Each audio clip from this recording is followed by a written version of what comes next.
All right, so get this. Today we're going deep into the world of web application testing. Ooh, that's a good one. I know, right? And we've got this super detailed checklist to guide us. Okay. It's titled Web Uygulaması Test Control Listesi. Wow. That's a mouthful. I know it's Turkish. Makes sense. Basically, it translates to a roadmap for making sure a website actually works. Like really works. Exactly, like all those things we take for granted when we're browsing online. Right, because we just expect websites to do their thing. But there's a whole lot of testing going on behind the scenes to make that happen. Oh yeah, a ton of work goes into making sure a website is actually good. And that's what we're going to uncover today. I'm excited. So let's imagine you, the listener, you've got this awesome website idea. Okay, I'm listening. It could be anything, an online store, a cool social platform, whatever you're dreaming of. Got it. This checklist is like your quality control guide. Interested. It walks you through all the things you need to check before you launch it to the world. Okay, so it's like a checklist for success. You could say that. So where do we even begin with something like this? Well, it all starts with the most basic but often overlooked aspect, usability testing. Usability testing. Yeah, basically is your website user-friendly. That makes sense. Yeah. I mean, we've all been on those websites that are just a nightmare to navigate. Exactly. You click on a link and it takes you to the wrong page, or the buttons don't do what they're supposed to. Or the text is so tiny you can barely read it. Ugh. Yeah, or the layout is so cluttered you can't find anything. So usability testing is about making sure none of that happens. Precisely. It's about ensuring that anyone who visits your site can easily find what they're looking for and complete their tasks without getting frustrated. That's super important. It really is, because if a website is frustrating to use, people will just go elsewhere. So True. there's no shortage of options online, so you got to make sure your site is a joy to use. Okay, so usability is about the big picture stuff like navigation and layout. Right. But what about the actual content of the website? Well, that's part of it too, making sure the text is clear and concise and easy to understand. Okay, so it's like making sure your writing is good. Exactly. And it's also about things like using consistent fonts and colors and making sure the overall design is visually appealing. Right, it's got to look good too. Absolutely. But it's more than just making things look pretty. It's about making sure they actually make sense to the user. I see. So it's like good design is about more than just aesthetics. Exactly. It's about functionality too. Okay, so usability is about the user experience, but what about the actual functionality of the website? Well, that's where functional testing comes in. Functional testing. Yeah. This is about going deeper than just the look and feel and making sure that all the nuts and bolts are working as intended. So like, can you add items to a shopping cart, and does the checkout process work smoothly? Exactly. And does the search function actually return relevant results? Okay, so checking if all the buttons and links actually do what they're supposed to do. Precisely. And this checklist highlights some really interesting scenarios that developers need to test for. Like what? Well, for example, you wouldn't think something like leap year validation would be a big deal, but you'd be surprised how many systems get tripped up by those extra days in February. With leap years can mess things up. How? Think about any system that involves calculating dates or time periods. Okay. If the system isn't properly programmed to account for leap years, it could lead to miscalculated dates, financial errors, even scheduling conflicts. Oh, I never would have thought of that. It's crazy, right? It is. So it's like these Look- little hidden landmines that developers need to be aware of. Exactly, and it's not just leap years. There's more. Oh, yeah. The checklist also mentions things like handling division by zero. Oh, no, you're bringing back math class trauma. Ha ha ha, I know, right? Remember that error message you used to get in math class? Yeah, it's like the computer equivalent of the universe imploding.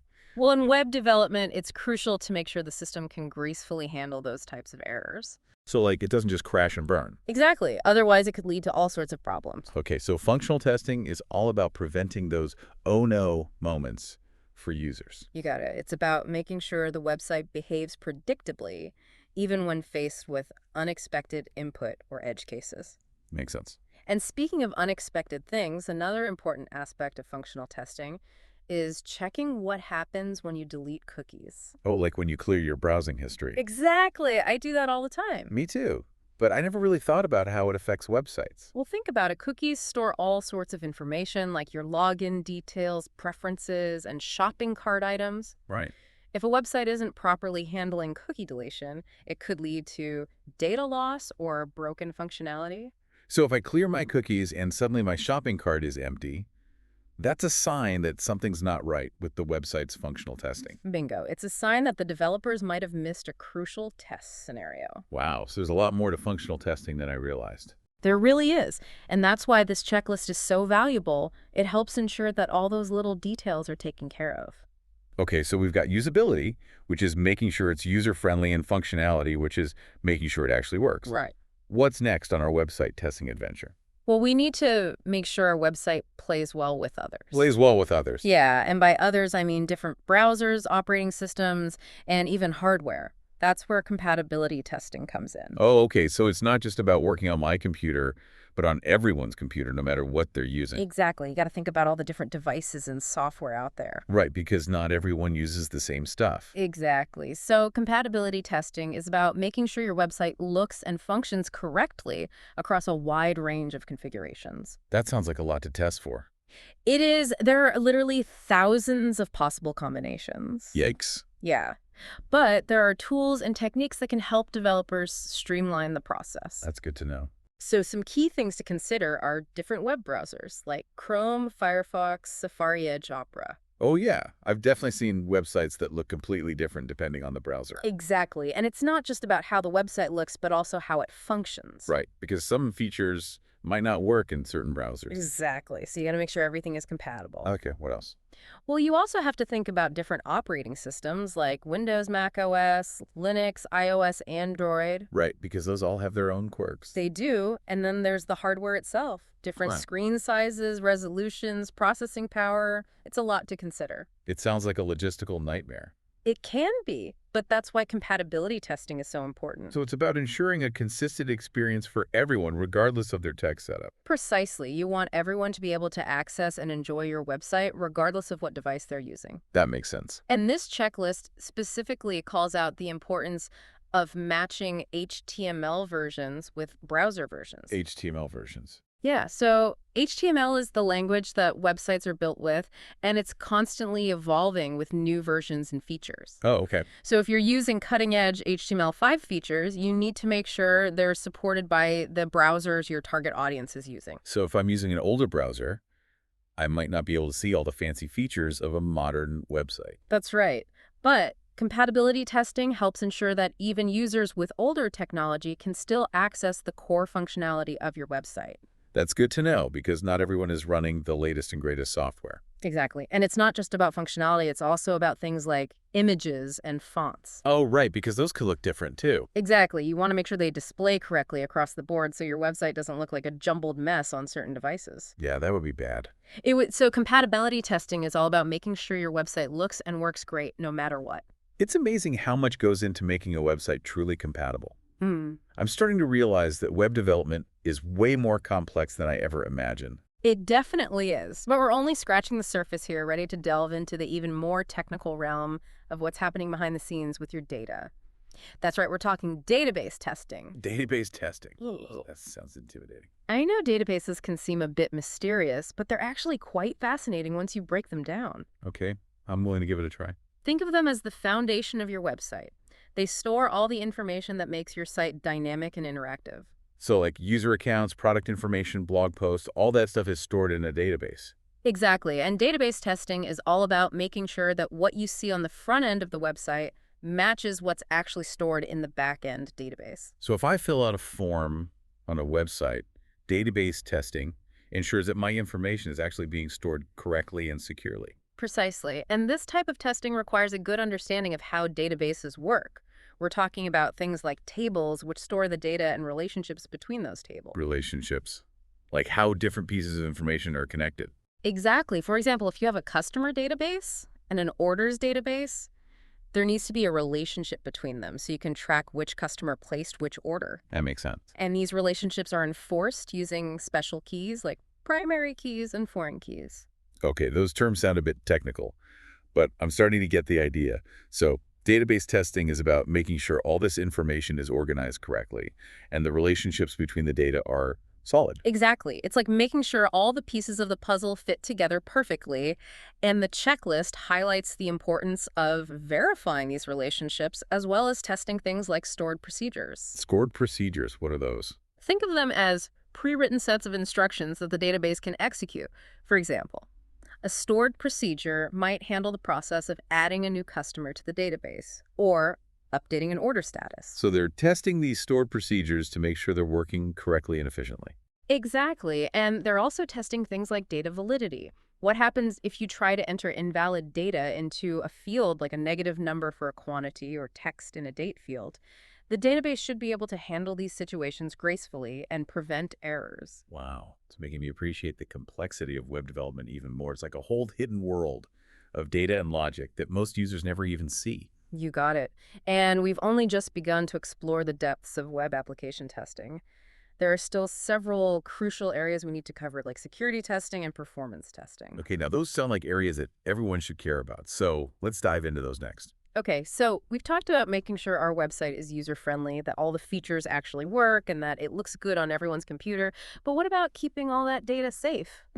With all those stories about websites getting hacked, it makes you wonder. Oh yeah, security is a huge deal.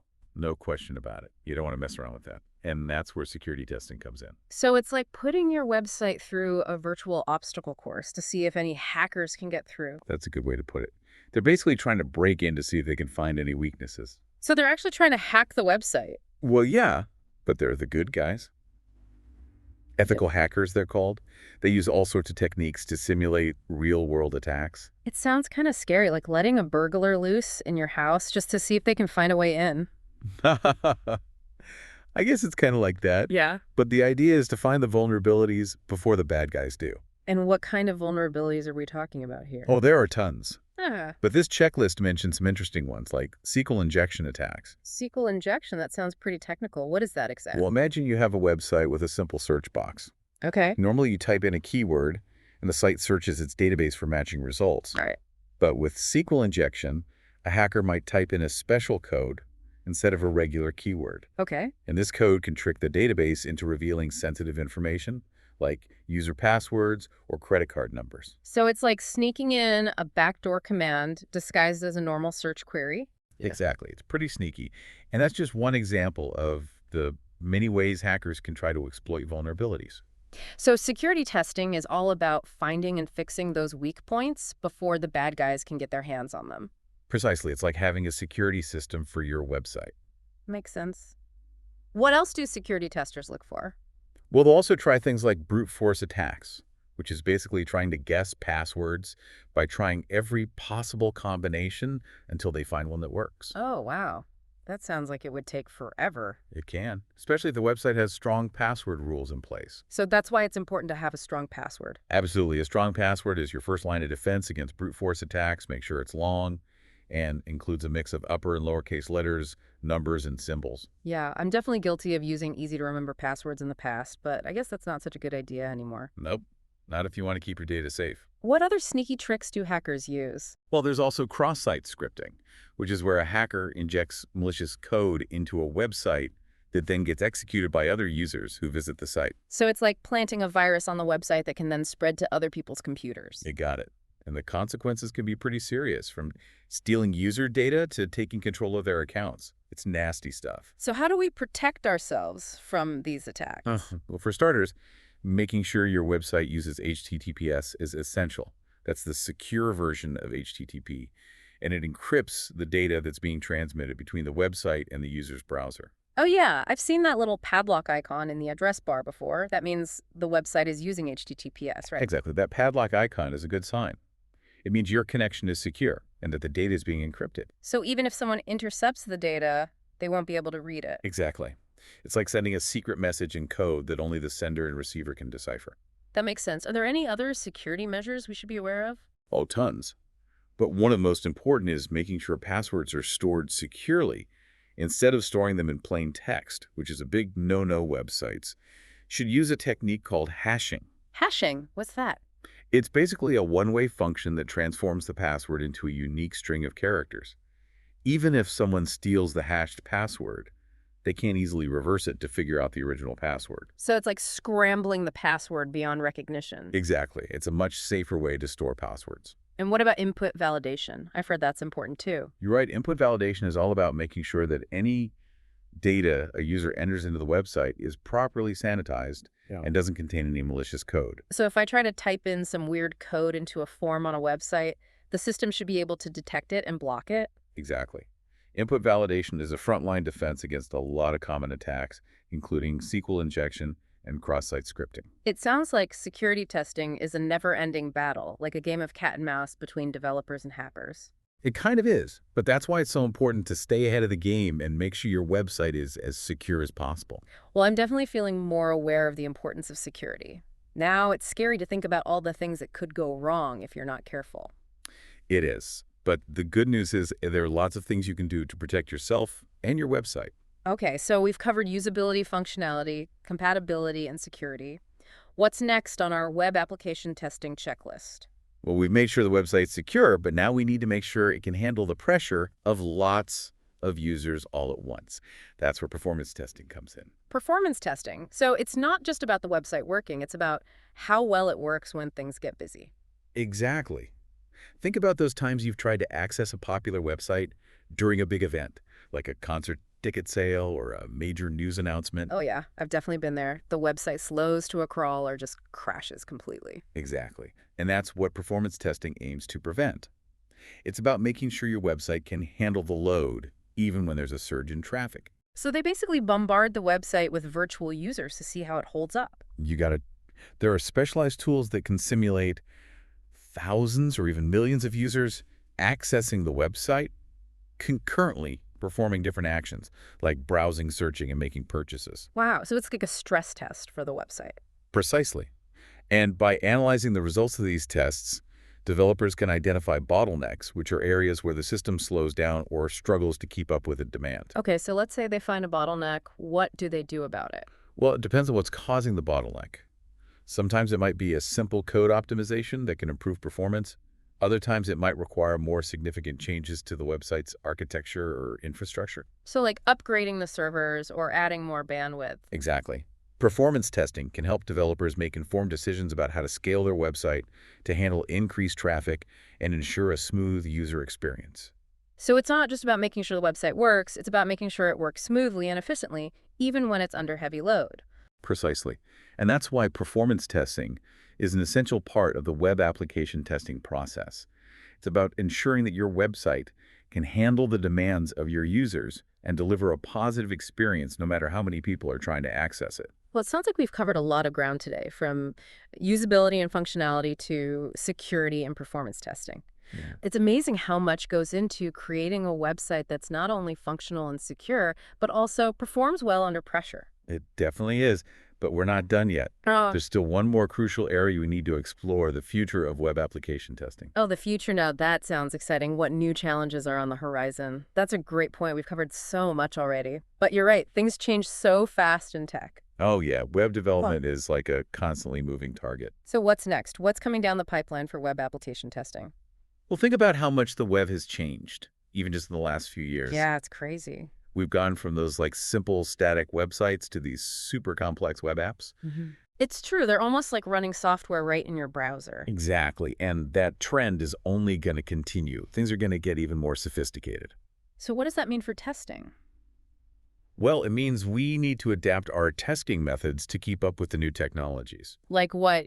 Give me some examples. Well, for starters, we have things like artificial intelligence and machine learning being integrated into websites more and more. AI, that's a whole other level. It is, and it presents some unique challenges for testing. Like, how do you even test AI? It's not like regular code. Right. You're not just testing if the code is correct, you're testing if the AI is making accurate predictions.